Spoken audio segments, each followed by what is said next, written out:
There are more seats up front. Next to Ryan, who knows everything about planning. Would you like to come sit next to Ryan, who knows everything about planning? Do you want to sit up front? Does anybody have a free seat next to them? We have some interested people in the back who want to sit next to you. Who's got a free seat next to them? Please raise your hand. 2 seats up front. 2 seats up front. Yes, sir. 3 seats up front. Yes, sir. Welcome. There you go. 2 seats up front. Councilperson McLaren, Councilperson Lunsford, 2 seats up front. 2 seat, no? Okay. Councilperson Martin. Sit next to Ryan from planning. Judge Bratton, would you like to sit in the front row? That's good.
Good evening, everybody. I'm glad y'all were able to come out.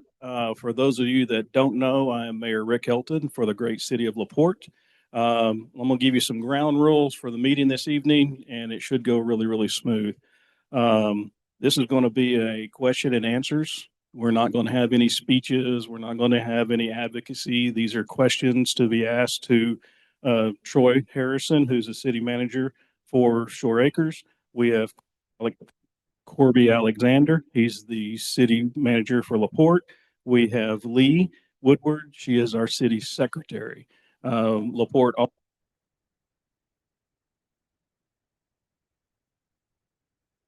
right. We also have other staff members here. If anybody asks a question that we're not comfortable with up here, we'll have someone from one of our departments answer the question.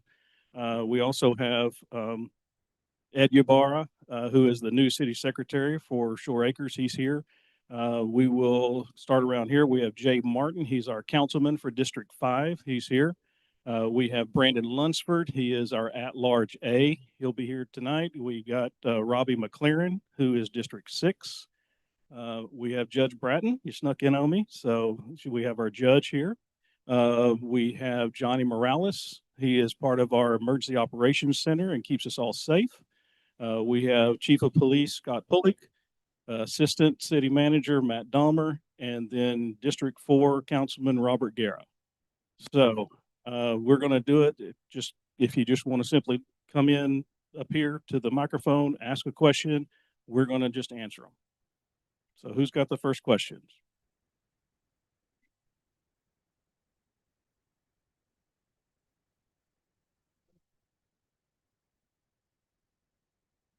And the reason for that is we're also broadcasting on YouTube, and so you need to talk into the microphone. And that's a good point, Maggie. Pull the microphone down. You got to speak right into it. Okay, I'm from Shore Acres and I'm in favor of this move. I was just wondering, what are the advantages to LaPorte for us combining?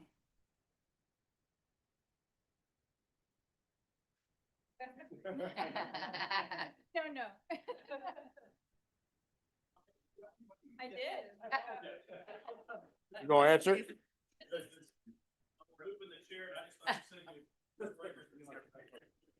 I said, what are the advantages to Laporte to have us combine with you? Talking to the microphone. Yes, ma'am. Thank you. It's gonna be a fun night. So, well, I will tell you, this has stirred up a lot of conversation and there's a lot of misinformation out there. Some people don't even realize, and we put the maps up just so everybody knows, is that we have Laporte on the other side of Shore Acres. So the first thing is it would simply consolidate. It's also going to make Laporte let me see how I can say this, whole. We're not going to have to go through Shore Acres to help the people that are already in Laporte on the other side. Makes everything a lot easier. Our police department will be able to flow through there easily, be able to cover it. We're just unified. I mean, we either know somebody that lives in Laporte, related to them, or we work with them. So that down in Shore Acres. So there's no reason why we shouldn't be together. So that's my opinion on it. Thank you. Mr. McLaren?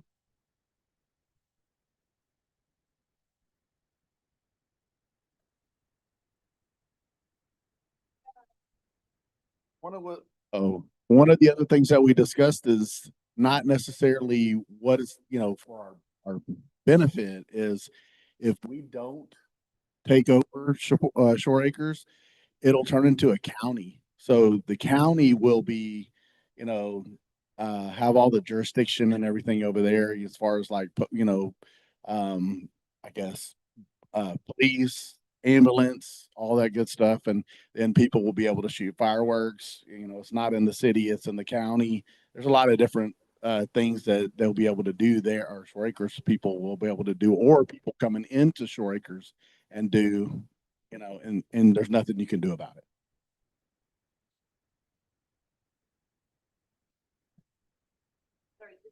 He's District 6, Robbie McLaren, District 6. All right, John.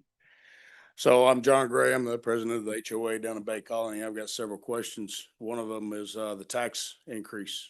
My residents are worried about tax increases. We're worried about the infrastructure that Laporte is going to have to focus on Shore Acres and fixing the infrastructure that they have. That's going to push us out to the side, push us to the back burner in the repairs that we may have to our roads. The other thing is with us taking over Shore Acres, is that going to make our taxes increase? The other thing is Shore Acres is not part of that deal with FEMA with getting a 20% discount, from what I'm understanding. We are. Is that going to affect our rates? Yes. You want to get up with him? Yeah, I think I could. I'm on. Okay. So, you're absolutely right that the city of Shore Acres has infrastructure needs that will have to be addressed. But let me give this disclaimer first. When you talk about tax rate, anything that gets discussed here tonight is what we think in our experiences and our professional estimation to be correct.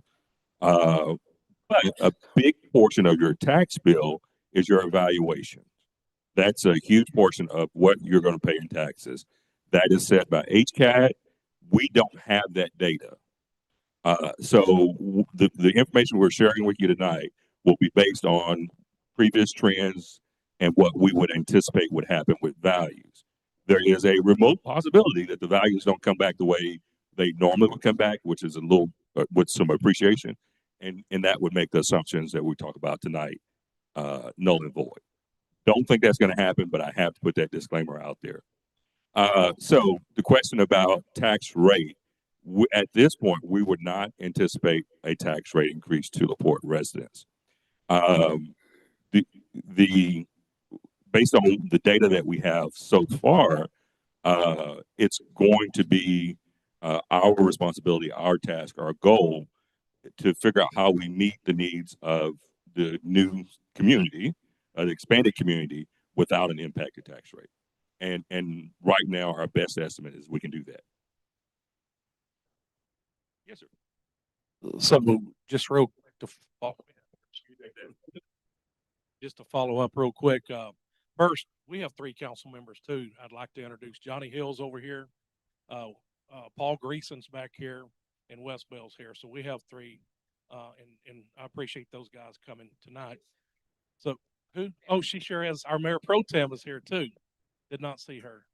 I'd like to share with you just a little bit about where we came from just a few years ago. In 2016 and 17, we did Kerry Lackey's back here from Cobb Finley. He helped us with this. We measured our needs for infrastructure, and we had a lot of needs. We borrowed $4.5 million from Texas Water Development Board. We took that money along with the interest on that money, along with almost $400,000 we got with COVID grants, and 100% of that money went into infrastructure, into sewer and water. So we are tons better than we were 7 or 8 years ago. We still have some repairs that need to be made, but the nightmare you hear about isn't so much anymore. We're a lot better off than we were several years ago. So we don't get that information. All we know is we hear as residents talking to us that we've got infrastructure problems. And that's what my residents are asking me is, who's going to foot the bill now? Is the LaPorte residents going to have to foot the bill and extra taxes? Because in our little community, we pay a lot in taxes and we pay a lot of insurance. And that's a fair question, and that'd be the same question I was asking. Sure. Here's the analogy I make, and I hope hits home to the point that I was trying to make earlier. If you have a family, I have a large family, and if I had another mouth to feed, if I went from having 5 kids to 6 kids, well, we would prioritize their needs based on what's going on with that individual. No different than we have different sectors of our community which have different levels of need that rise to different level of priorities. And so our responsibilities as stewards of the community is to respond to those needs in a priority order. Okay. I think your next question was on our CRS rating. Yes, sir. So we have vetted that, and Shore Acres would get the benefit of our CRS rating. And the CRS rating is has to do with our floodplain development and what you pay for flood insurance. So we've worked as a city of LaPorte, worked really hard over the years to get one of the top CRS ratings that provide one of the best benefits in terms of reduced flood insurance costs to our citizens. That would extend to Shore Acres. Thank you.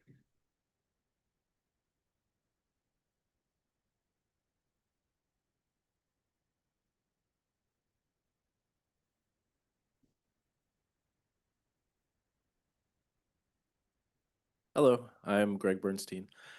So I think a lot of what tonight's going to be is probably about financials. So I'll piggyback off of that one.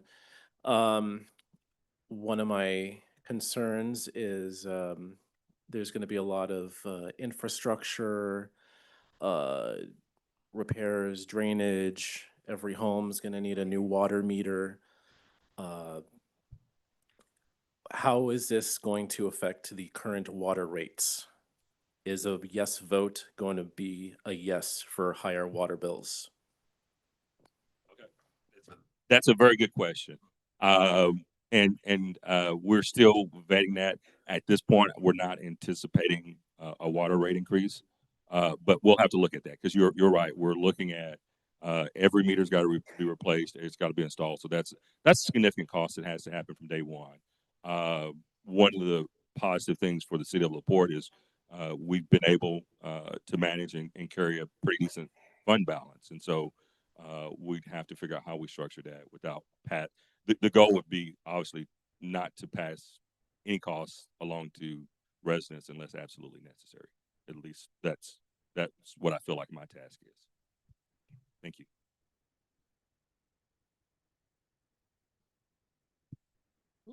Are you all right?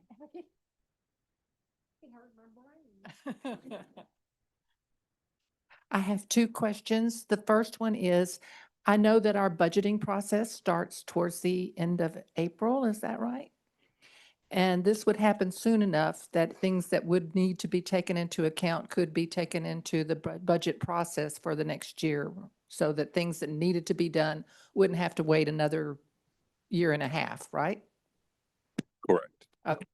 And then the other thing is that I've been told that because we would be increasing the size of the city, we might be eligible for more grants from authorities who give money to cities to do projects. Do you think that that would have an impact on us one way or the other? The short answer is no. I don't think that that would impact our access to grants. Most grants are looking at community needs. A lot of that would come into play if we were adding a community that was mostly low to moderate income. That is not the demographics, I think, of Shore Acres, unless I stand corrected. So I don't think growing the community by 1,200, 1,500, whatever the number is really going to do much to make us more competitive as it relates to grants.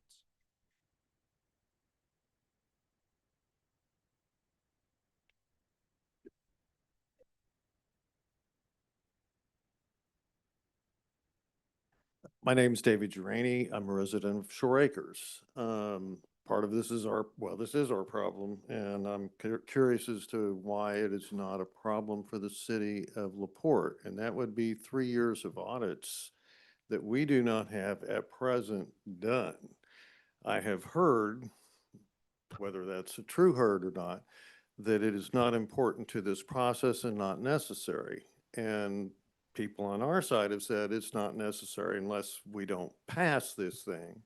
Then it becomes a necessary item because we have to have our audits done to increase taxes, which is a problem that we've had. We've not been able to do that.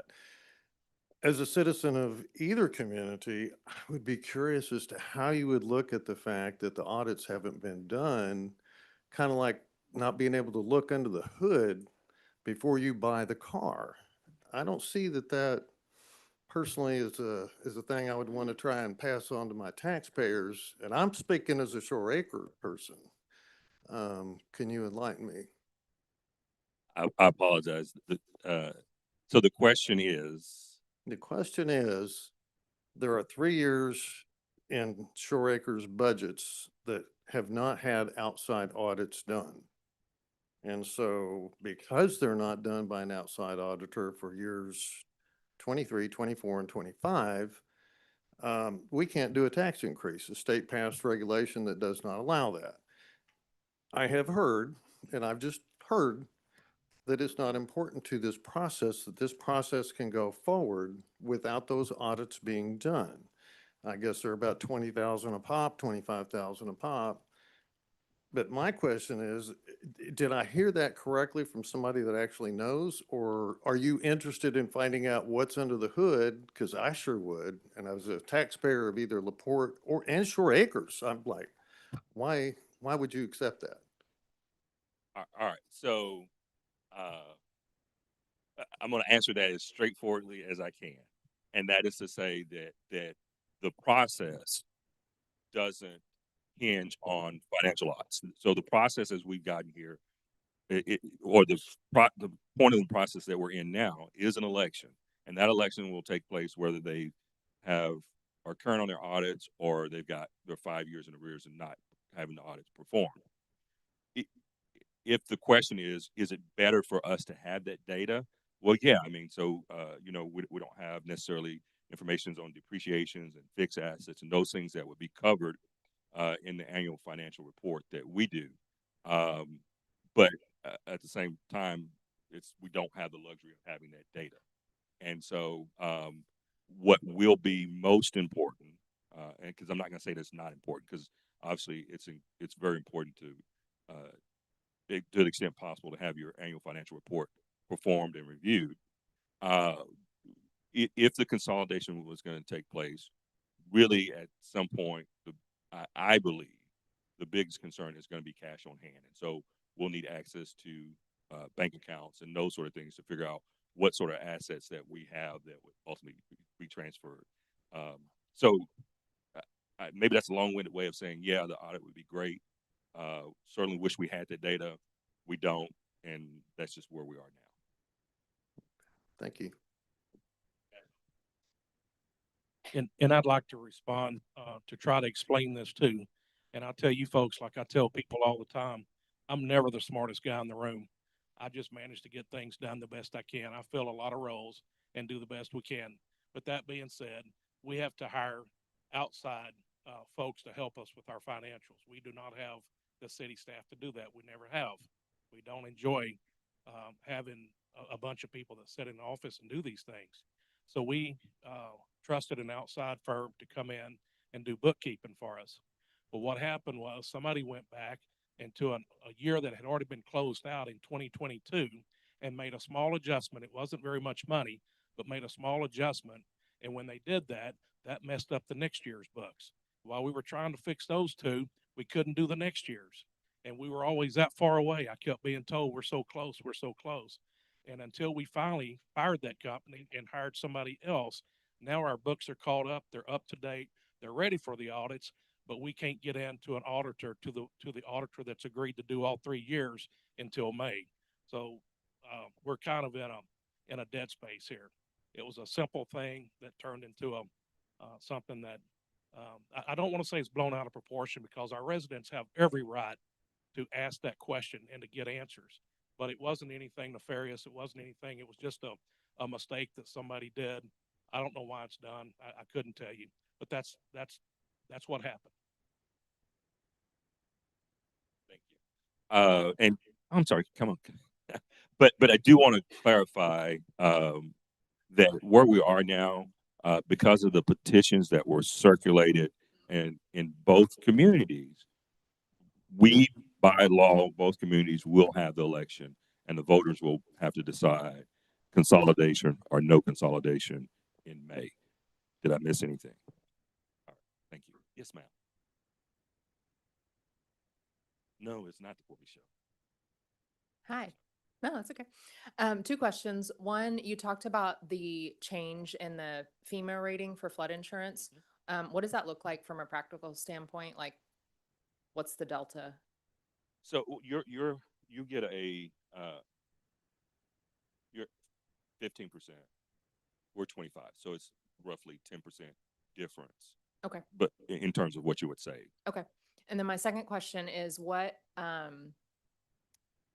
changes do you anticipate we in Shore Acres would experience from like police presence as far as patrolling and familiar faces, and just what would that look like as compared to what we have today? If anybody can put those two together.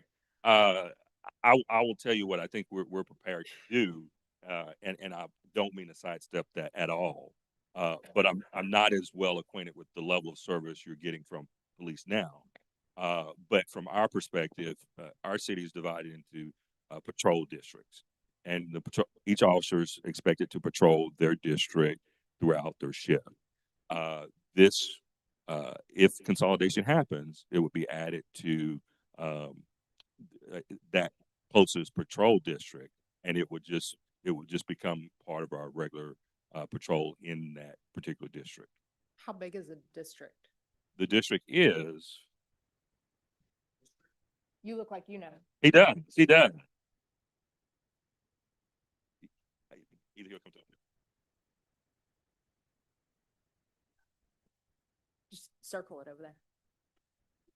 Yeah, I can do that if that makes it easier. So District 1, which would be encompass Shore Acres, is basically the entire east side of LaPorte. From 146 and east, north and south, that encompasses our District 1. District 2 is Spencer Highway all the way down to the city limits, and then south to Fairmont. That's our District 2, basically the west side, and then Lomax incorporates what we call District 3. So the three districts, they're quite large, as you can see, but that's how we figured to do the best. Oh, I'm sorry. That's how we can best coverage the entire city. And how many people are on shift in a district at a time? It depends. How many people are on shift in a district at a given time? And it depends. It does depend. You can figure anywhere from a minimum of 4 patrol officers all the way up to possibly 7 or 8. It just depends on the day and the shift. We have minimum shift standards and we try to adhere to those shift standards. Sometimes we're short and we may have only 4 officers for the entire city, not including supervision. Thank you. Troy, did you want to speak to the level of police service that is currently? Yeah, so one thing I'd like to make clear, Scott and I are very good friends, as you might imagine. The citizens of Shore Acres are not going to lose any police services. That's a fine police department LaPorte has. You are going to lose, maybe, if the consolidation happens, some of the things that you're used to, like us helping you drag your garbage out to the street. They're probably not going to do that. We do a lot of the non-police activities because that's the way I grew up in law enforcement. It was community policing, and we do a lot of the extracurricular stuff. We're just small and we're able to do that. We're able to provide that service. And our residents are thankful for that. But LaPorte has a fine police department. I work with them a lot. And that part will be fine. I don't want our residents to worry about that part being an issue.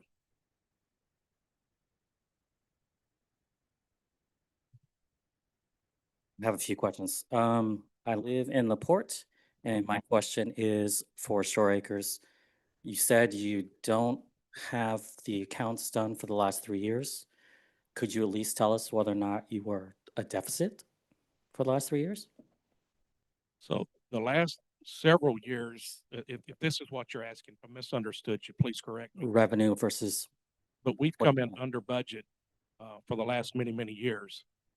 We have a lean budget. Every year we fight for every dollar. We don't start our budget process till August. That probably amazes these folks, but because of so much of our money's derived from property taxes, we don't really start our budget until we have true numbers that come to us from Goose Creek or Harris County. So when we set our budget, we pretty much know what we need to spend for the year, what we have, and we usually operate at almost a zero balance budget. And then we have come in under budget every year for many years. okay, other follow-up question. Do you have any liabilities, debts, or unfunded obligations that you're Only- working on? Only the Texas Water Development Loan. And that's expected to transfer over? Yes, sir. Okay, for Laporte, is there a plan to add staff because of this change? So we're still working our way through all the things that we feel are gonna have to happen. But yeah, there is the likelihood that we will have to add some staff to make sure that we do 2 things. One, that we provide Shore Acres the same level of service we provide the city now, and B, that the current residents of LaPorte don't see a decrease in service as well. Make sure didn't miss anything. A lot of stuff was already covered.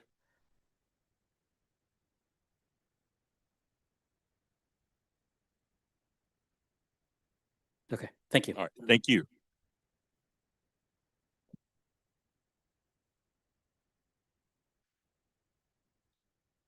I'm Brad Aaron. I'm the president of Bayou Forest and Shore Acres. And I want to thank both the city of Shore Acres and the city of LaPorte for bringing us together and letting us discuss these issues. There's a lot to learn for the administrators of both cities as well as the residents. And I want to thank you both or all of you. I just hope that if this does go through, that we are treated like regular citizens, not somebody else that's just absorbed into the community. And I don't think that will happen. LaPorte has been neighbors for years, longer than I am old. And I think this is a great opportunity to expand our abilities to accomplish great things in the city as well as the county. I know the county has their own issues, and I think if we come together as a community, we can bond together and make this a really successful thing. Thank you.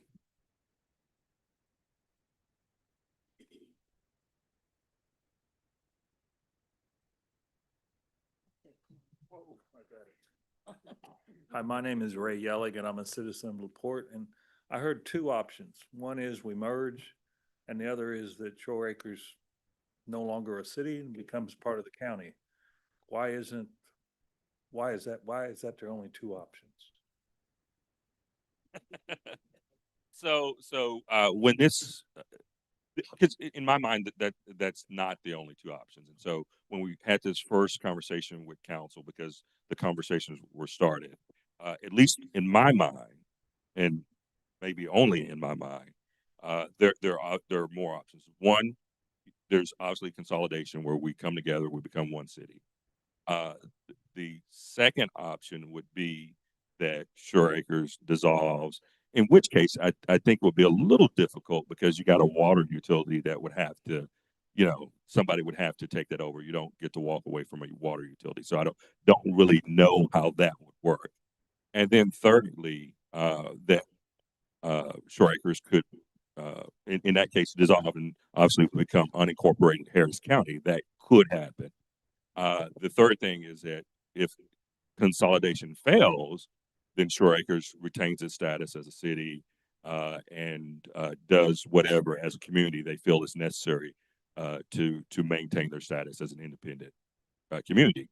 And one of the things I think is, I will share this, is the dissolution process or the dissolving of the community is a different process. So in the event that consolidation doesn't pass, and let me be clear too, in order to pass, it's got to pass in both cities. So LaPorte residents needs to say yes, Shore Acres residents needs to say yes.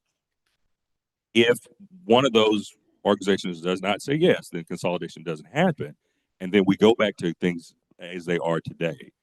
If Shore Acres then wanted to make the decision to dissolve their government, that's a whole separate process that frankly, I'm not familiar with how that works. And it's a good chance to bring this up. Shore Acres does not have a spending problem. We do not have a problem with spending money. We have a revenue problem. There's a lot of difference in that. We have cut our budget. We have trimmed it. Our spending right now today is about, if you adjust for inflation, is about the same it was 11 years ago. So that part of it is tough. So if consolidation doesn't happen and we remain a city, we're going to be looking for ways to cut services that otherwise I don't know what we'll do to fulfill them. Our police department is an $804,000 a year drain on the city. That's a lot of money to have 5.5 police officers. I'm the half because I'm half police chief and half city manager on the books. That's what it looks like. So that's a lot of criticism that I see from our own community is, why don't we cut spending? Well, folks, there's nothing left to cut. We're there. It's a revenue problem. We have no abilities to bring money in. I don't think it'd be too cool, but we thought about putting a toll road right here. I don't know. Maybe it'll work. That definitely solve your revenue problem. Create a solution to a problem. I think there is potentially one other solution. I don't know that it's truly a solution. If consolidation does not occur, it cannot go on a ballot for either of those cities for 2 years following that. But after that, the city of Shore Acres would have the option of approaching another city about consolidation if it wished.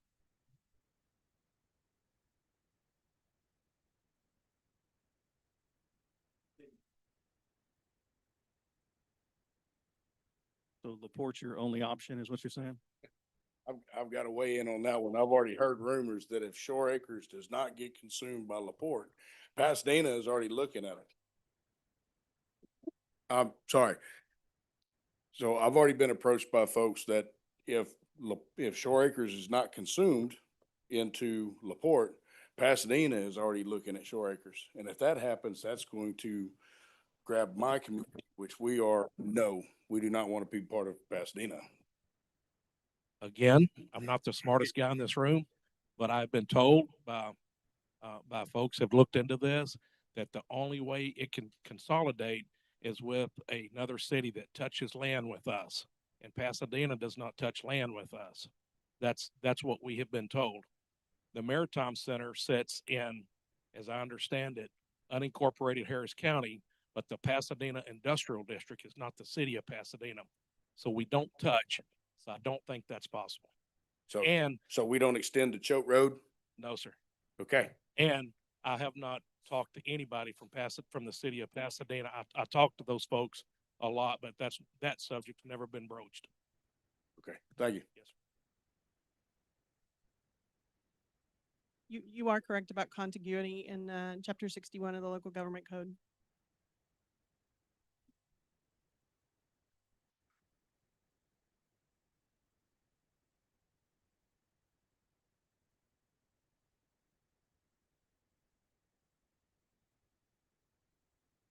I don't need you to bump your head again.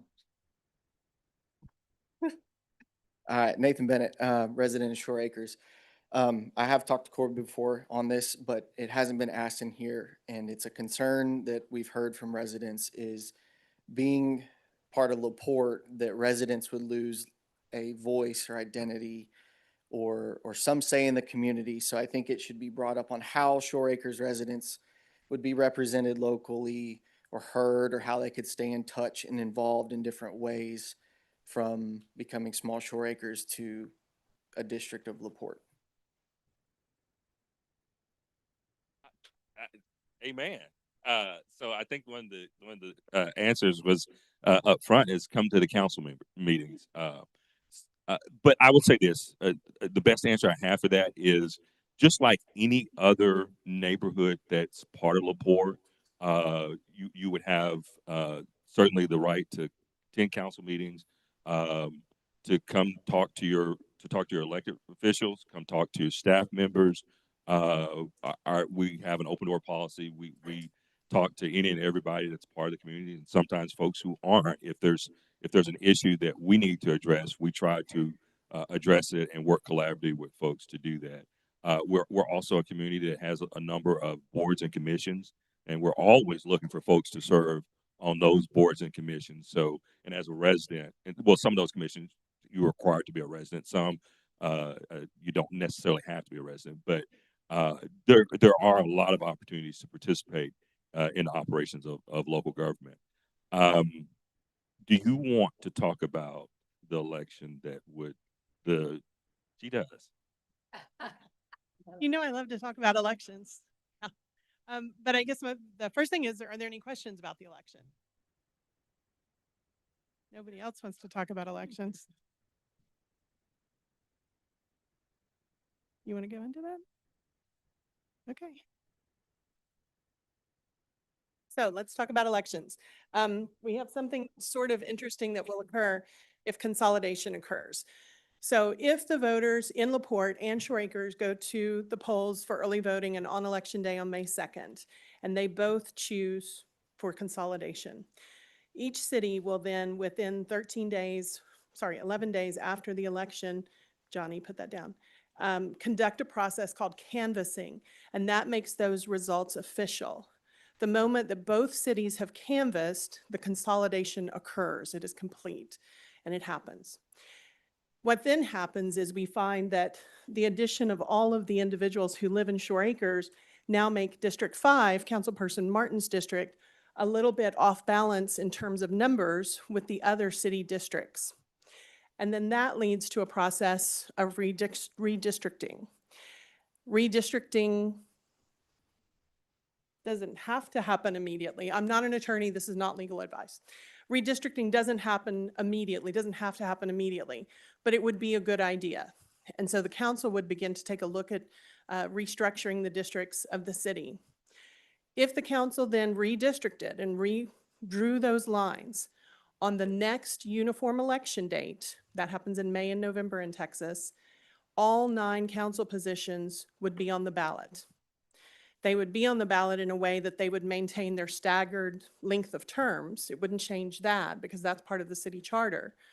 But it is quite a project, quite a process.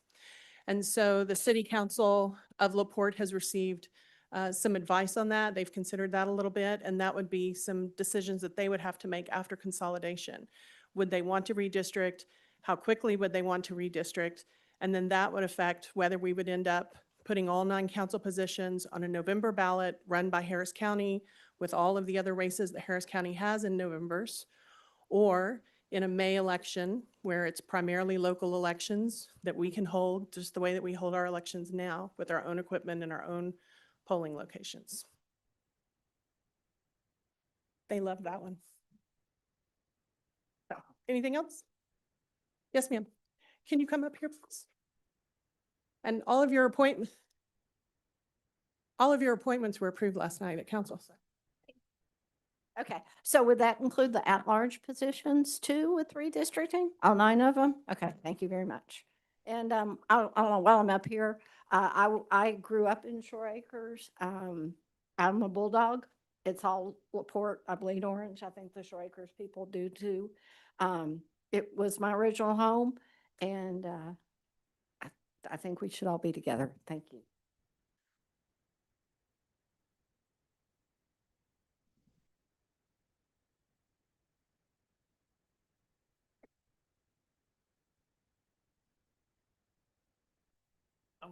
I want to follow up on that. Since you say all 9 positions would then be put up for a ballot, would you look maybe towards the following May to do that?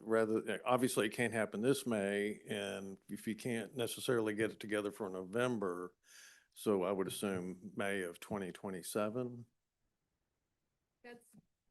That would be my recommendation to the council, because in a November election, you would have to use all of the county's polling locations. And because we're in a gigantic county with typically, help me out here, 120, 140 polling locations on election day, there's no way we could ever staff that on our own, which means we would have to contract with Harris County. And while they do a great job, they are very big. They have a lot of expenses that they then share out with the election partners, Martha knows. And so, you know, it's not our choice, it's a choice of the council, but certainly a May election would be our preference.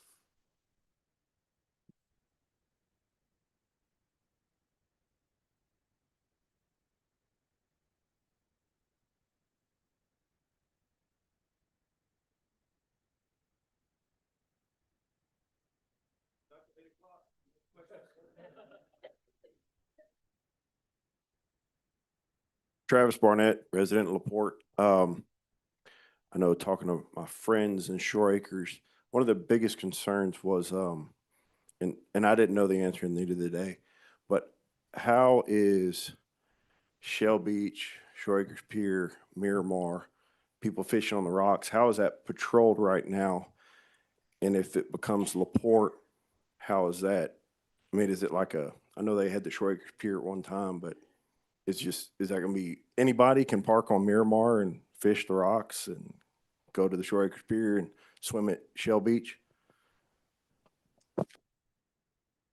I can only talk about what's going on now, and in the ordinances, first of all, there's only parking on the west side of Miramar. There's no parking on the east side of Miramar on the grass by the water. So that's a city ordinance, which it'd have to be decided by LaPorte what they're going to do.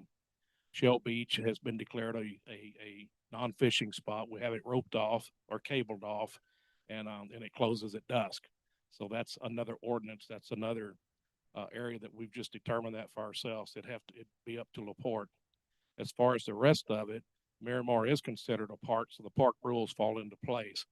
The pier itself does not belong to the city. The pier itself belongs to the Shore Acres Recreational Association, and they have a lease with the general land office for that. Parking lot itself is city property, and they have a lease with us, with the city on that part of it. So all that would transfer. Just don't know how it would work. Or it has I see the curbs or whatever, it's a Shore Acres Pier or something. Yes, sir. Okay.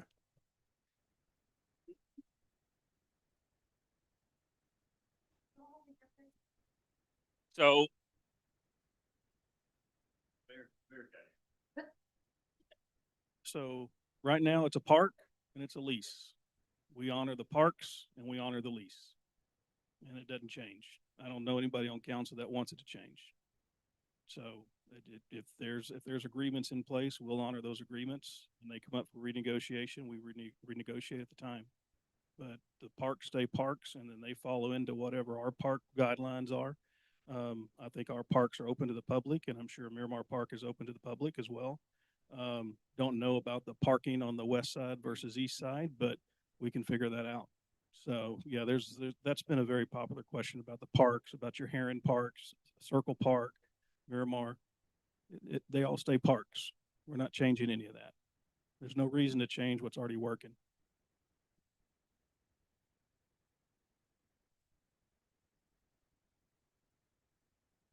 Oh, you take precedence. You gotta watch out, I'm an injured person.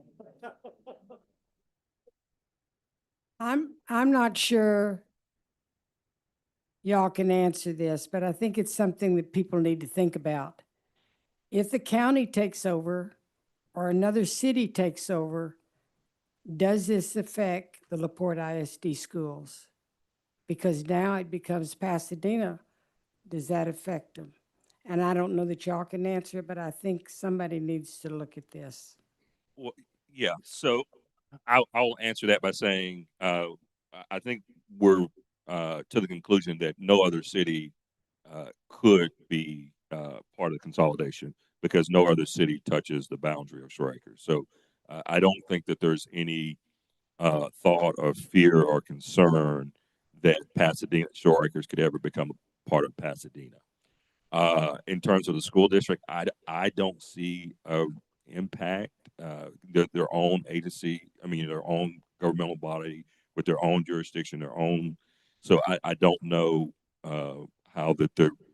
I don't see an impact to the district. Yeah, Shore Acres is already part of LaPorte ISD.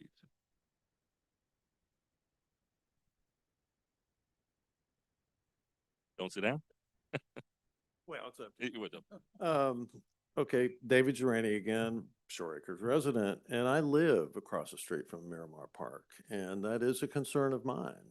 We bought because of where we're at, because of the city and that park. And so you're in essence saying that you will honor a lease from the Shore Acres Recreational Association going forward. I mean, how does that look like? Let's say if they, okay, so there's nothing in anybody's idea as far as designs for doing anything in the park or trying to maintain or take over the pier. I mean, this has been out there, so I mean, I'm asking, and it's important to me because I'm right there. We don't need another pier. Yeah, I've looked at Seabreeze Pier. I got Right. you. We've got a very expensive one at Seabreeze we're trying to fix. I did. I A very drove by it. expensive one, we're going 50-50 with the county. We don't need another pier. Sylvan Beach is 50-50. Is that? We don't have the beach. We just have the pier. So am I correct in that? The maintenance of the pier? Yeah, we have an escrow fund that's set up and an agreement with the county to maintain the pier. This hurricane, the damage exceeded the amount in the escrow, so we've had to go back and figure out how we pay for that, but it's going to happen. And that's on Sylvan Beach. That's on Sylvan Beach. And then you've already allocated, and it's going right now. On Seabreeze. Seabreeze, On correct. Seabreeze, okay. Correct. Yes, sir. All right, thank you. Yes, sir. Thank you.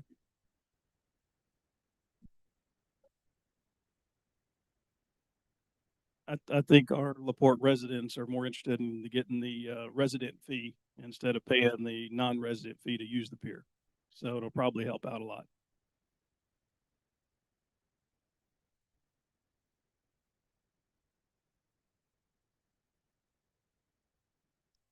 Don't say, oh no, Troy. I'm Tammy Hynudson. I'm in Shore Acres. I'm so grateful that y'all have given us the opportunity to entertain having us as a part of your city. Our kids go there. We have one exchange student that's been living with Nathan that has made it all the way to the Houston Rodeo to the top for her portrait that she's done, and she's a LaPorte student. So she has a chance to win it all the way. And Barry has a grandson with the same situation, right, Barry? So, we are good people. Some of the questions, because as you know, I am on the side for making this happen. our citizens have came to us that they worry about having the private police and they're worried about it being sufficient. So with the police station that is there, this has been a question, with the police station is there, would y'all ever entertain having a substation there?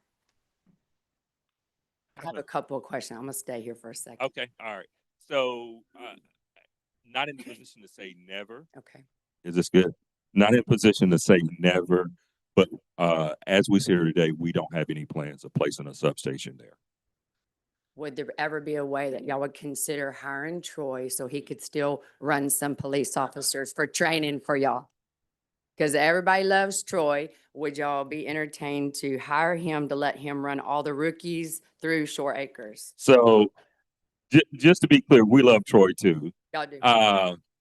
And so we, as an organization, we have our position roster. We have a litany. We're over 400 employees. We have job descriptions. And if there's any of those that Troy would be interested in from, well, not the city manager role, just FYI. Yeah, we got airport. He's interested. Yeah. Give him an application. But anything beyond that, if he, honestly, and I'm just kidding, right? Just a little bit, but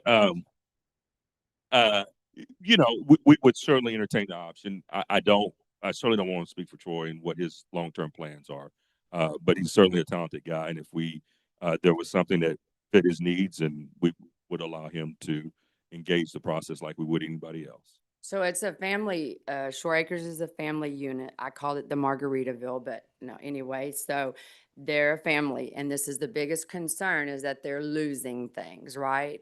And the police were the biggest part of it.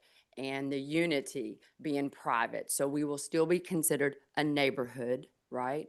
And we still can bring our own things to the table, like the pier, even if it's a private pier, and this is still going. So for them to be able to drive their golf carts, even though, which the permitting that y'all have here, they still want to be able to do those things like that.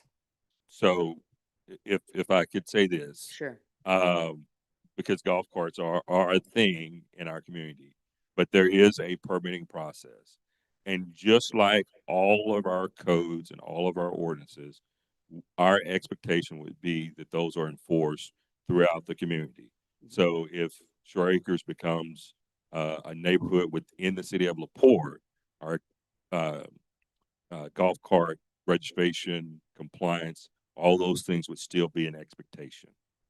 Perfect. And these are just, we have a lot of pros and a lot of well, however you say that. But anyway, I don't know why there's not, these questions aren't being, because we want them to bring these questions out.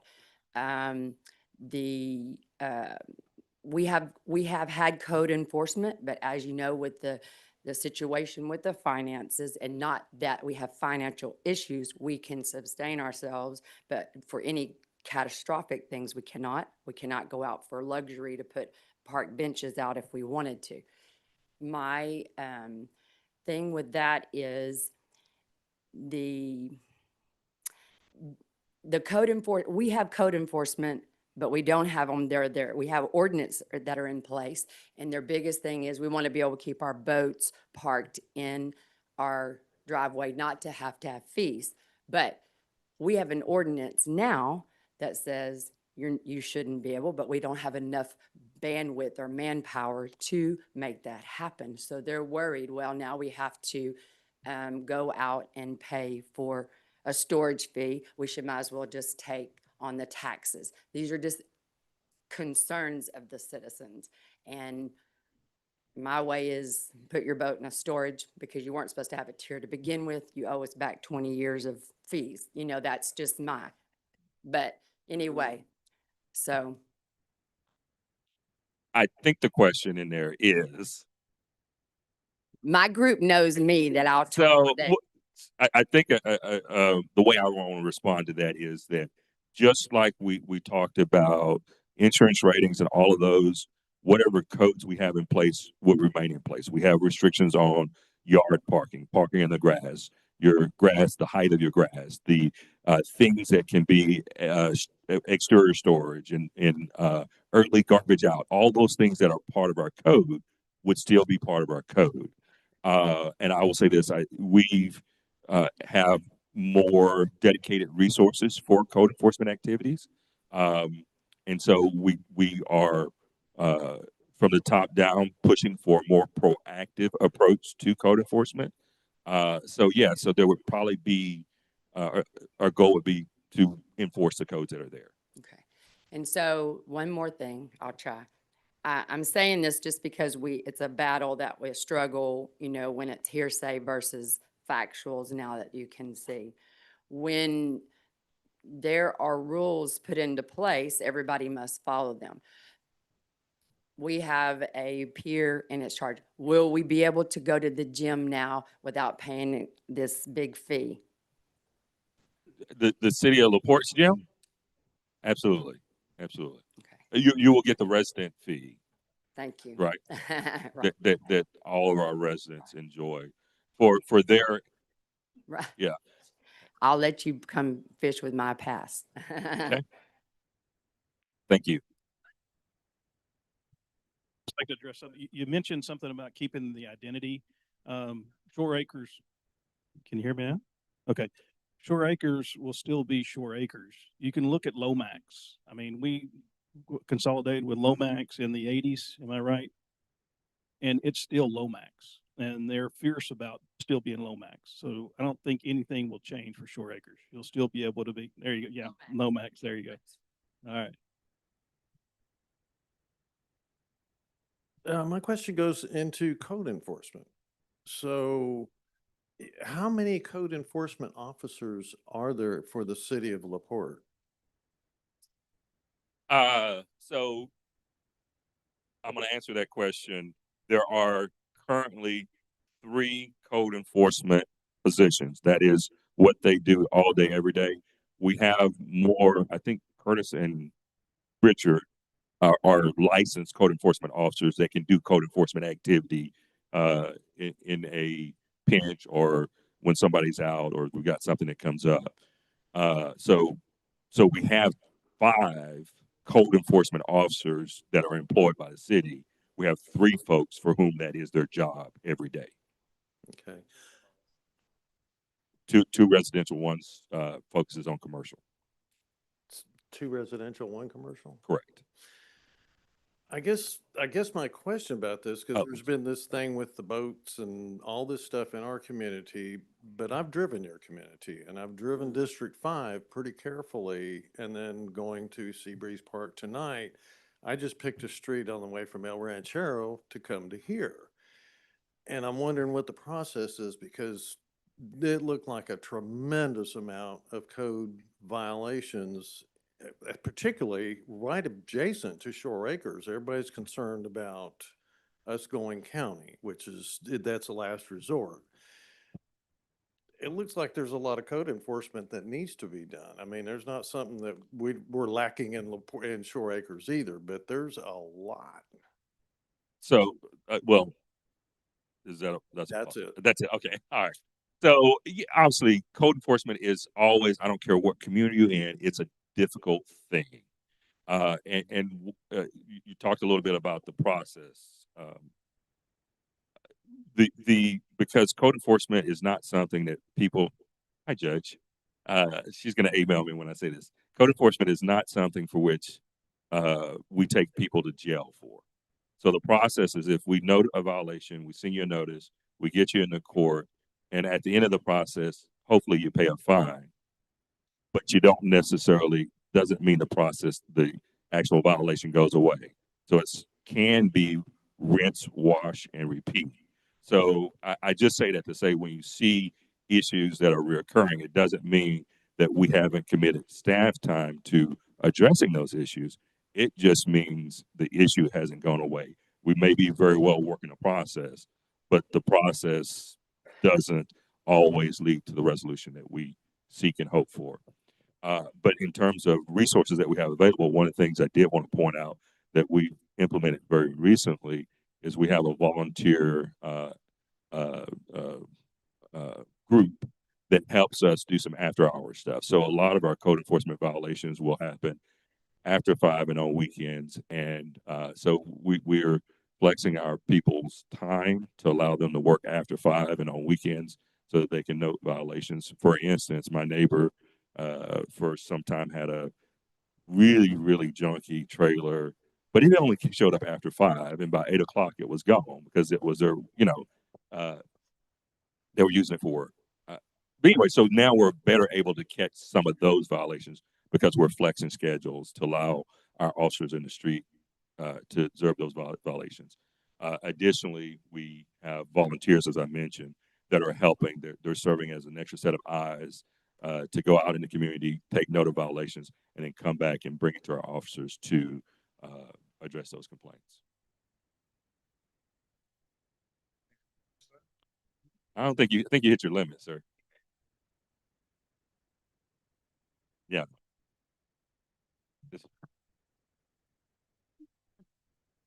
From what I understand, Shore Acres has an ordinance where they cannot have any retail. Is that correct? There's a So part that's that- not exactly how it reads, but that is what it accomplishes.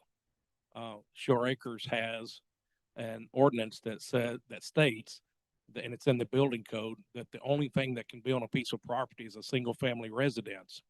So we're built out for single family residences. We have one duplex in the whole city. It's just 2, but everything else is residential. So you're not supposed to have a business from home, but we do have some. We look for the ones that cause a problem with signage or cause a traffic problem, things like that. And they're really hard to identify unless they either pop up on Craigslist as a rental or something like that, or a barbershop. But the hope of Shore Acres is that it's 100% residential. If you become the city of LaPorte, does that change? So the city of LaPorte is a zone city. We unlike Pasadena and the city of Houston, we have what's called zoning, and zoning really serves to establish what you can do in different parts of the community. So, for instance, in the residentially zoned part of our community, you can live there, you can have a single family residence, whereas in a commercial zone, you can have a restaurant, business, those sort of things. So we're divvied up based on those zones that determine use. So it is my anticipation that if Shore Acres is to consolidate, we will have to decide how that portion of our city is zoned as well. My estimation, again, this is just assumption that we haven't vetted this out, would be that it would mostly be residentially zoned.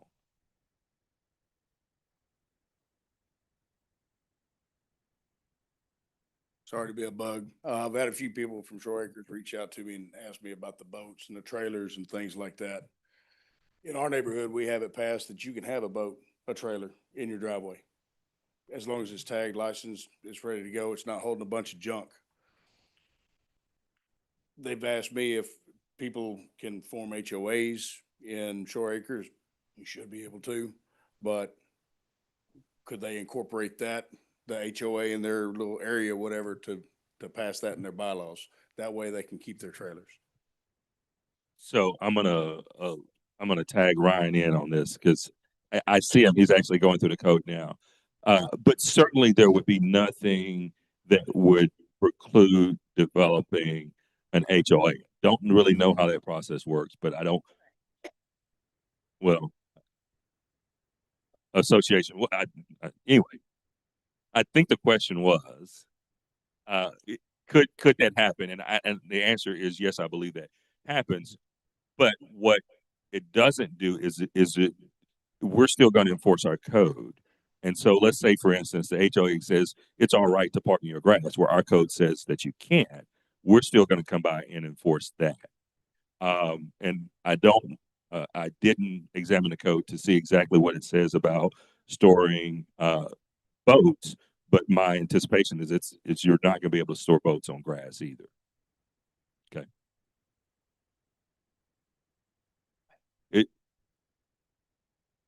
No, you're not on grass, certainly. So the question was, what about, can you store boats in your driveway?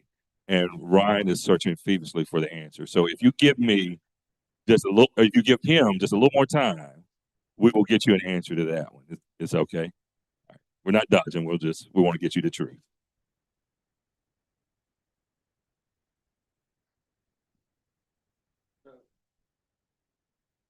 To add to the ordinance question, obviously a learning curve. Will there be a grace period for Shore Acres residents as we get used to that adjustment and learn what's different from Shore Acres to LaPorte? Or do we have to dispute everything as I'm new to this? Can I get a pass? Will there some grace? So I don't think we've actually thought about that, talked about that. I would certainly say whatever happens, the goal is to be fair. And so there's probably going to be some education that has to happen before we move to citation. Because as always, what we say, no matter what the setting, as it relates to any of our codes, our preference is compliance. We don't really get a lot out of it issuing a citation, bringing it to court. Because as we mentioned, we can do all those things and still not get compliance. So our goal is compliance. And so, yeah, we would definitely want to start with education and hope that leads to compliance. So, I think, Greg, you got something?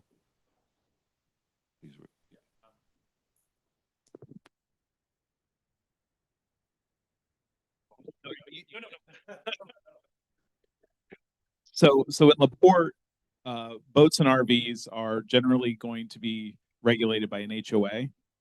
So if you have an HOA in your neighborhood, they would regulate that. We do allow for someone to park a boat on their driveway. Most of the HOAs in LaPorte do not allow for that.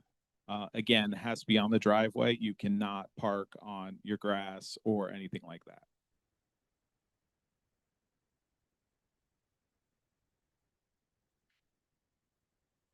Hello. Has there been any at least ballpark dollar amounts from start to finish where, being that, there's infrastructure, drainage, water meters, just from all the way down the line, the potential from, I've heard there's $3-ish million in debt that we know of. Any ballpark to encompass so that we kind of have an idea what we are voting yes or no for? So you're saying, what I think you're saying, asking me, Greg, is what is it going to cost in total? Right. Sorry, Okay. yeah. All How right. how much will everything cost? How much will everything cost? We're still vetting some things. I mean, again, this is a process that doesn't happen often. And so as we work our way through it, it seems like we find more and more things that we got to be paying attention to, figuring out how we handle it, what the cost associated with it's going to be. We do, I think currently there's 3.7 million in outstanding debt that we know will assume that debt. So we're still working on it. In any personnel people that we have to add, or be it garbage collection, whatever the case may be, that would go in there. And so my hope is that we'll have a pretty good estimate in the next couple of weeks of what the total cost. I'm going to call it the cost of consolidation, just because for lack of a better term.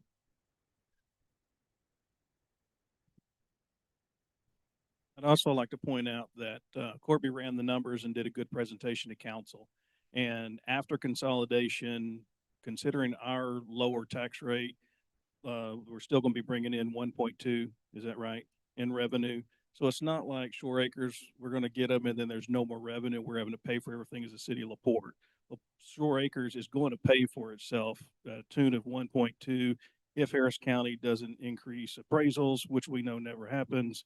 So we're not going to be in the hole of this deal. They pay for themselves. I think you have the debt 3.7 million. We don't pay that off day one. You're on a payment plan, just like a car note, house note. We just simply continue to make that payment, and it can be made out of the 1.2 that we're getting every single year in perpetuity, and probably will go up every year. So.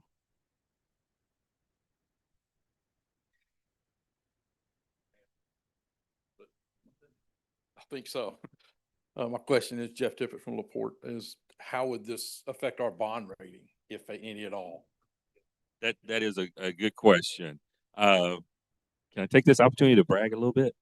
All right. So, it's just recently, past a few months ago, the city of LaPorte was actually had its bond rating upgraded to AAA, and that is the very best bond rating you can get. And so, I say that because I'm incredibly proud because there was a lot of work that went into that. He's gone. Yeah, I wouldn't want to say this in front of him.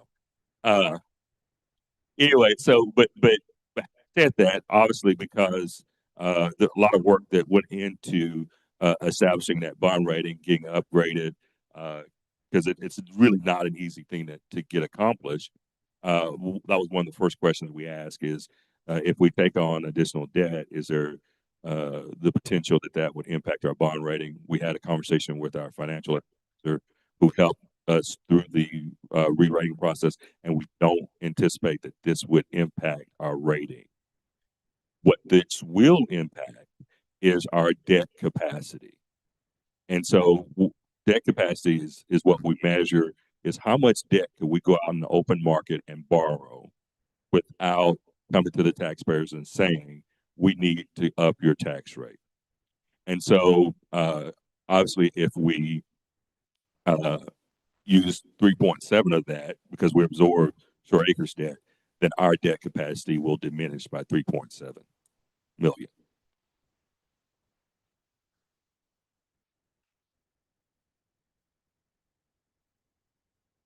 Our debt capacity, it ebbs and flows. I'm going to say we're probably at 12 of just died. 12, 13, 14 million, somewhere in there.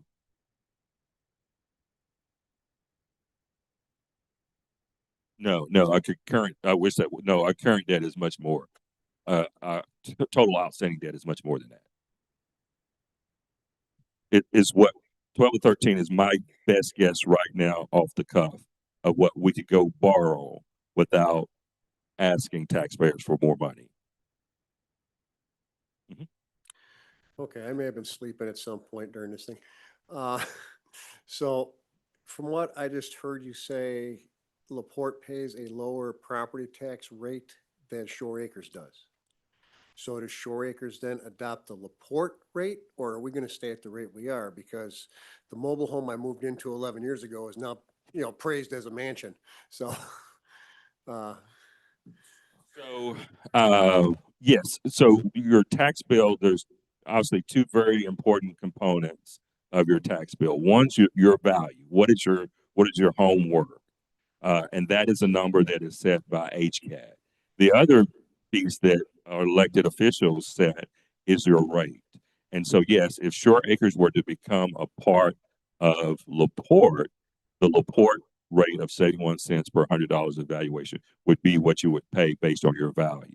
So having said that, if your value has gone way up, that doesn't change.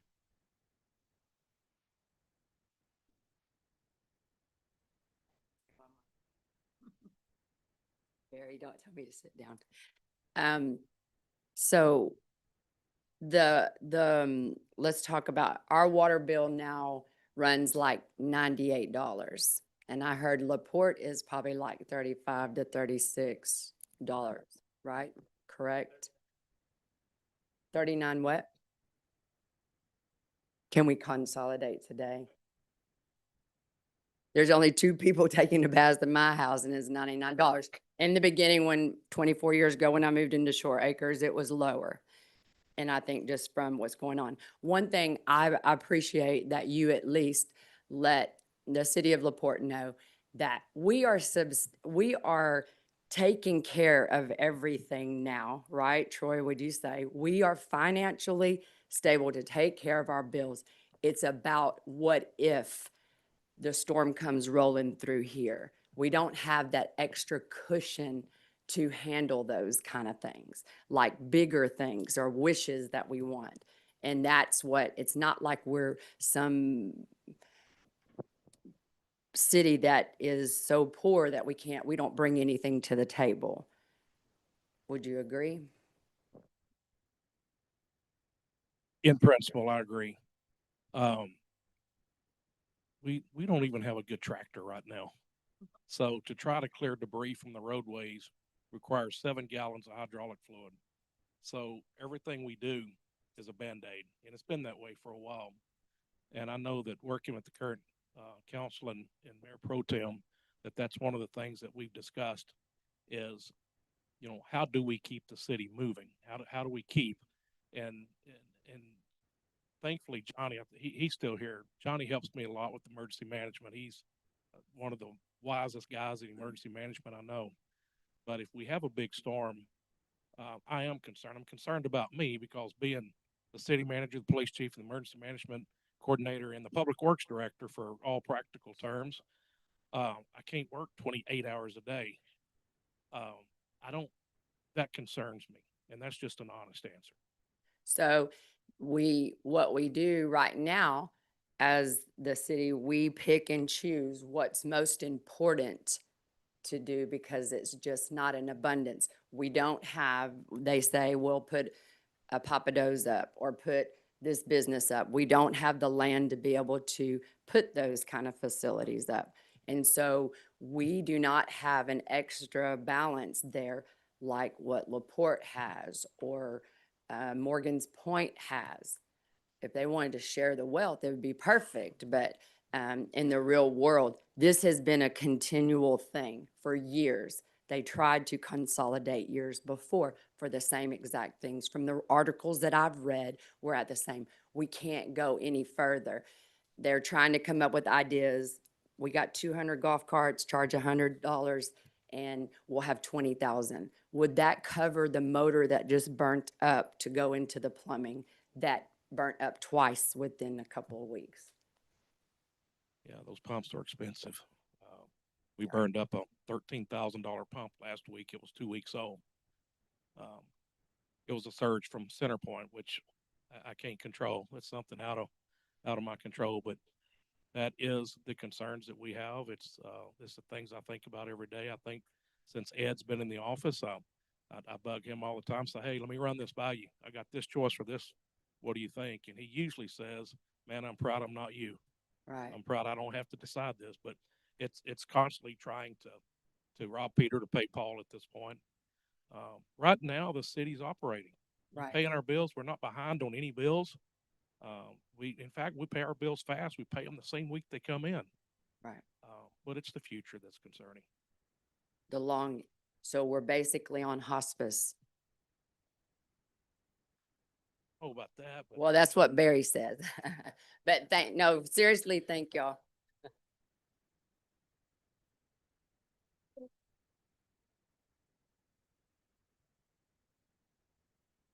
Good afternoon, everyone. My name is Anthony. I just want to thank you guys for the opportunity to learn here. I'm very new at any of this at all. I'm actually been encouraged to come here to expand my knowledge upon local politics. And I do have a question about the zoning. If we weren't to absorb into LaPorte, how long would it be until we absorbed into the county? So I'll let Troy speak to that. But the way I understand it is that would be all under Shore Acres prerogative. So if this consolidation effort fails, it's you don't automatically become unincorporated Harris County. There's a whole separate process that frankly has not been on the table for us. So we've not vetted what that process is, but there is certainly another process that could happen, I guess, in a year, 10 years, 5 years, whatever the case may be. But that would be under the control of the organization that would still exist, and that would be Shore Acres. Thank you, sir. So to my understanding, it's not that Shore Acres is in any trouble, that it's going to be like this consolidation. If it doesn't go through, we can't vote on it again for 2 years. Like, it's not like in those 2 years, we're in danger of being just shoved into the county and forgotten about. It's that it's going to be completely up to the Shore Acres to decide that. That's factual. It will take 2 years before the two cities can consider it again. And in that 2 years, the city will operate. There's options. There's going to be some things our council has to decide. Do we continue to pay LaPorte $190,000 a year for emergency medical services, or would you go back to Windsor for 48,000? There's things like that's going to be hard for our council to make decisions on. Do we keep a full-time police department, or do we go to day shift patrol and contract the nights out to the either the county or LaPorte, however that goes? So that'd be up to the council to decide, but it's certainly not something that's going to happen in the next year or two. Thank you. We don't have much choice on fire. Y'all got us there. I thought about starting a volunteer fire department, using y'all for mutual aid.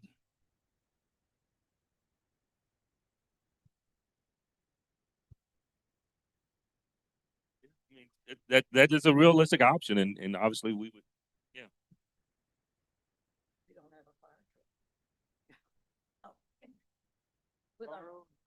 With our pocket change.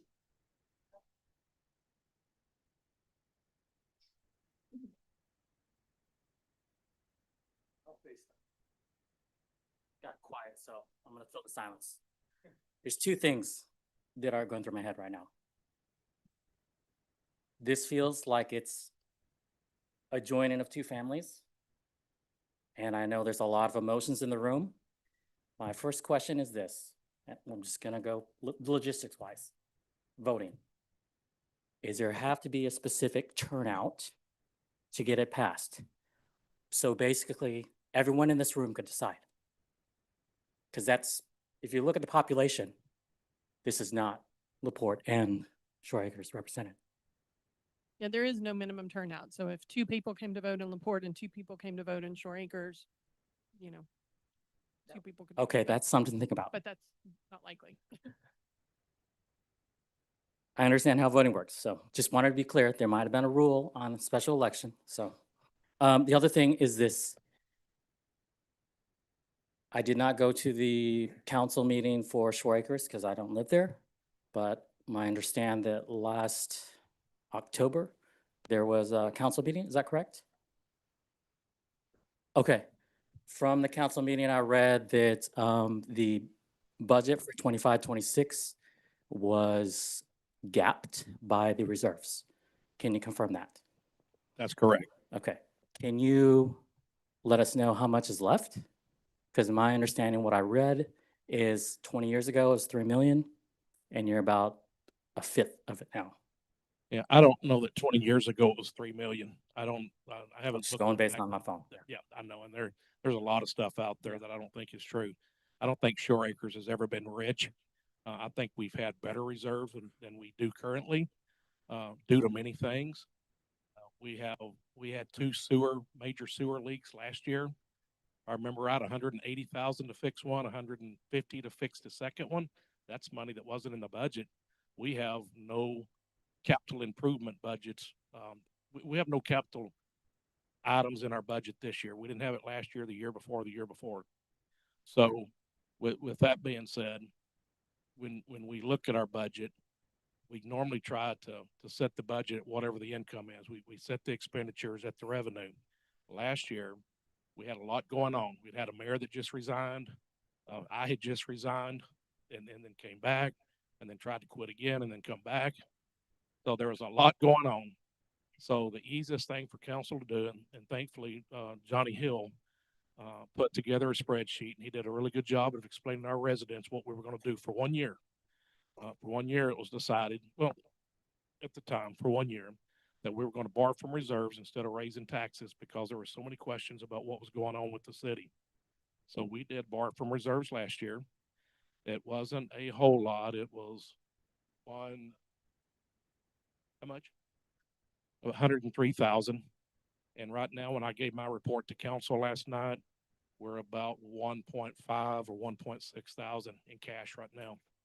Some of those funds are text pool that are for street repairs and things, but we're pretty healthy. We could run our city for quite a while on what we've got in reserves right now. So you're saying, let me make sure the numbers are correct. I'm a math person. You have 1.5 million in the bank. you bring in 1.2 every year and you spend That's what they would 1.8. bring in at the 0.71. We're at 0.85. We bring in Okay. more than that. Okay, so back to the numbers. Say this vote goes through and we marry. If we don't change the tax rate, it's 1.2 coming in, right? Yeah, just when we talked about the when we talked about the 1.2, that's assuming we consolidate. And so, like we mentioned, your tax bill has the value, which nobody in this room has a lot of control over, and then the rate. LaPorte residents pay one rate, and Shore Acres residents pay a different rate because they have a different tax rate. And so, when we were doing some of our revenue projections, we took their value and multiplied it toward our rate, which means it's going to generate less money because our rate's lower. They generate closer to 2 million, because they have a higher rate. And that's assuming that the value doesn't change. So if I had a $200,000 home in LaPorte and a $200,000 home in Shore Acres, each one's going to be taxed differently, strictly based on the fact that they have different rates. Yeah. Okay. Yeah, All right, great. I follow that. All right. Thank Okay, so it still comes down to, do we want to have this marriage? And at the end of the day, you have to look at what's coming in and what you're spending now. Going forward, does the Shore Acres infrastructure that's being paid by Shore Acres dissolve and LaPorte infrastructure take over? Because with Shore Acres dissolving, there's not that spend. We get closer to balance, right? We have 1.2 to spend from LaPorte going in. So if we're taking you in, we expect to balance the budget by bringing in the revenue and not having the overhead cost, or does it make sense, right? You're correct, and there are still a couple of other figures in there to think about. Like the mayor mentioned a few minutes ago, fire, EMS, police, dispatch, and jail. We're currently paying the city of LaPorte $450,000 a year for those services. So those are services that you're already doing, you know, and you may have to, I think I heard Corby say you may have to hire a few people, but you're not going to have to hire 6 police officers. You're not going to have to hire the office help. You've already got it. So there's a lot of things that's going to change in there. The numbers are really reflective of what you're not going to have to do as much as what you're going to have to do. So basically, you're a tenant paying for services, and then we're going to absorb you and marry you, and then we're not getting that payment anymore, correct? No, it's tax revenue, and then he's saying you guys pay, right? Okay. But to try to hire and replace what we would have to replace would be much more than that. Like I said earlier, our police department's at a budget of 804,000. And really, I remember you said that, right yeah, now, yeah. and I believe today, you could take over today and you really wouldn't have to hire anybody else. You've already got vehicles. By the way, we've got 4 really nice vehicles that you would get, along with $80,000 worth of radios we just purchased in a pretty new building. So those are things you could do today. If consolidation were to happen on, let's say on Tuesday, both cities canvass the votes, y'all could take over the police services tomorrow and not have to hire or purchase anything. So there's value in that as well. Okay, all right, thank you.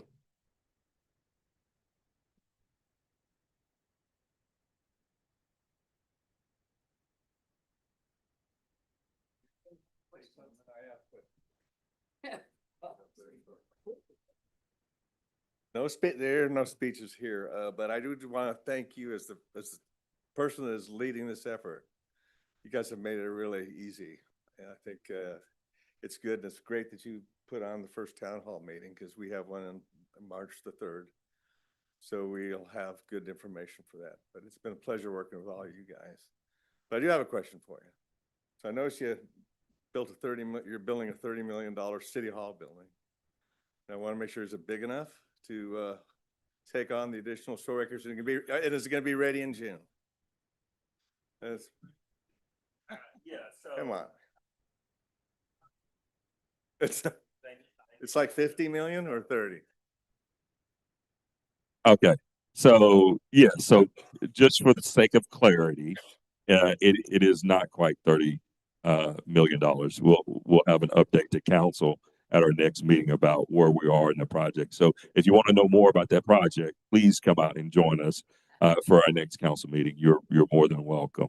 But yeah, we built in the capacity for some growth in that building. So we certainly are not anticipating, if consolidation happens, that we'll need an annex. That's not something that's on the horizon. Okay. Thank you, guys. Appreciate it. I know we're running short on time, but I'd like to ask Corby and Troy. What are y'all in favor for and 3 reasons why? If y'all can answer that. So, here's the short of it.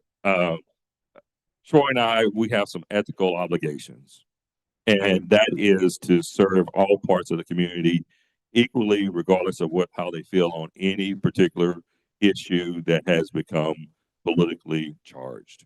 So we're both adults, and we can think and reason, and I'll actually have an opportunity to vote, and so I'll have to make a decision how I'm going to vote.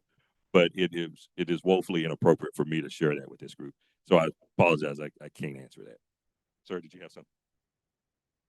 But your elected officials can answer that question. So if you want to ask anybody here in the room, my personal opinion, I'm for it. I think it's a fantastic, to use the term marriage. Where'd he go?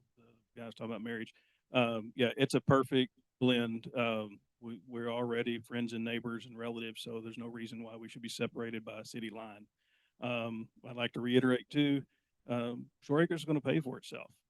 They're paying us right now 450,000, and we're going to start getting 1.2 million. So it's a no-brainer. Can you go around the room and ask? Well, you can talk to them after the session.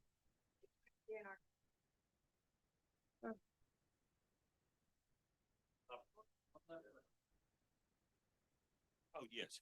Could I? Thank you, Lee. Lee's my conscience, y'all.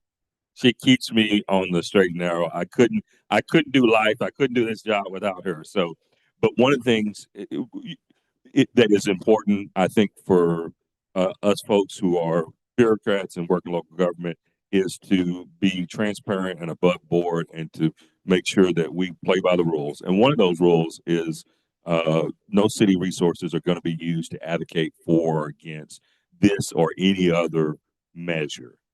Obviously, the elected officials are grown-ups. They got opinions. They'll do their thing outside of, using city resources. So just want to make sure that's clear. We're not ducking and dodging, but there are some ethical constraints that we have. And particularly on a staff level, we intend to adhere to those standards. Did I get it right? Is that what I was supposed to say? Thank you. Yeah, good. I have a question in concerning property within Shore Acres as far as, do you guys have designs or ideas about what you will do with either the water plant that we have, our own water plant that we're all connected through, the water plant, I guess, up off of Allen, Genoa, Red Bluff. There's a city hall building, then the police station and public works. I thought Troy was going to get that one.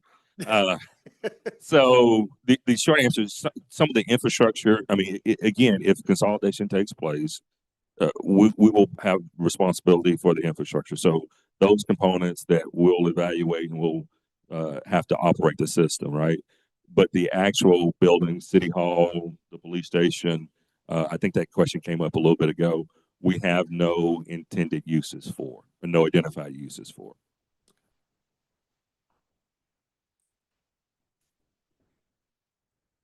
Yes, ma'am. I have one question. Can I get? Well, I heard somebody mention about our water meters would have to be replaced. Would all our water meters in Shore-Acres be replaced? Okay. And will we lose our ion water? Your who? Ion water. It's a- Ion water. It's, Oh, it's a wonderful app. So It's now, okay. So, the short answer is yes, on all counts. And let me explain why. Did everybody hear the question? All right, so the question is, would Shore Acres in the event of consolidation lose their water meters? And the answer is yes. We would have to change out every water meter, um, um, and replace it with a meter that works for our system. You guys have Badger meters. We have Neptune meters, and our Neptune meters are all they. You know, it's not like the old fashioned days where somebody pops a lid and reads them anymore. You drive by in a truck and it does it automatically. So we would have to tie those meters into our system, and to do that, they have to be Neptune meters. So that's 700 meters that have to come out of the ground, have to be replaced. There's a potential when that happens, if you're plugged into galvanized lines, that those lines will break when we try to replace meters. So we'll have to be prepared to make the repairs on our side. And I will, I guess, in the interest of full disclosure, and maybe you don't have this, so correct me, but oftentimes in older systems, you have meters that are dead. They're not turning. So you have a fixed bill. It doesn't change. Doesn't mean you're not using water. It just means it's not reading. And so when you get a brand new meter, you're going to start showing consumption, and you're going to be billed according to that consumption. So that's a realistic possibility. But I promise you, we'll never bill you for a drop of water that you don't use. Right? If it doesn't go to the meter, we will not bill you.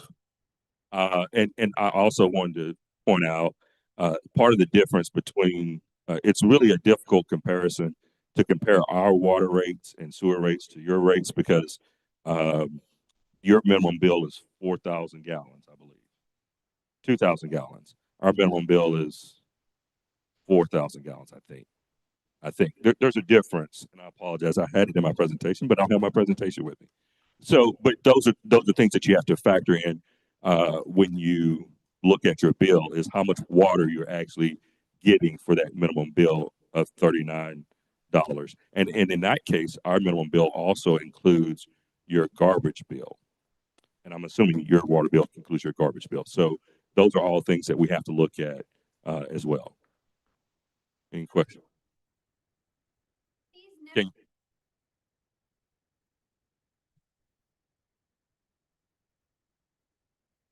I am Felicia Ramos, Mayor Pro Tem of Shore Acres, and the second half of her question is, do your Neptune meters have an app to where we can regulate and, kind of check and see how we're using the water and if there is a possible water leak? Because it does detect water leaks and sends you a text. so Greg says no. Some of our devices do have leak detection equipment, but that usually requires us to send somebody out to make an assessment. We do review data that warns us if someone's got a meter leak or there's unusual consumption. We review that, and so that we can be a little proactive. If we know that you used 10 times the amount of water this month that you used last month, we try to make calls to let people know, hey, we think you have something going on. But we do not have an app that's available to the public. Please let us know immediately when we have a leak. Yeah, unfortunately, we do not have that that function, that feature now. Yeah, we'll get cheaper rates. Yeah, I pay $77.04 a month, every month. Through the report. I know that. If you fill your swimming pool, you might. All right, it is 7 minutes after 8. We're going to go ahead and break up. Staff will be around for a little bit, but just to respect everybody's time, we said 6:30 to 8, so we're going to go ahead and call it. I'll be around if you want to talk. Chief will be here, Johnny Morales, Robert Guerra's over there, Matt. So if anybody's got any questions, feel free to come up. Thanks.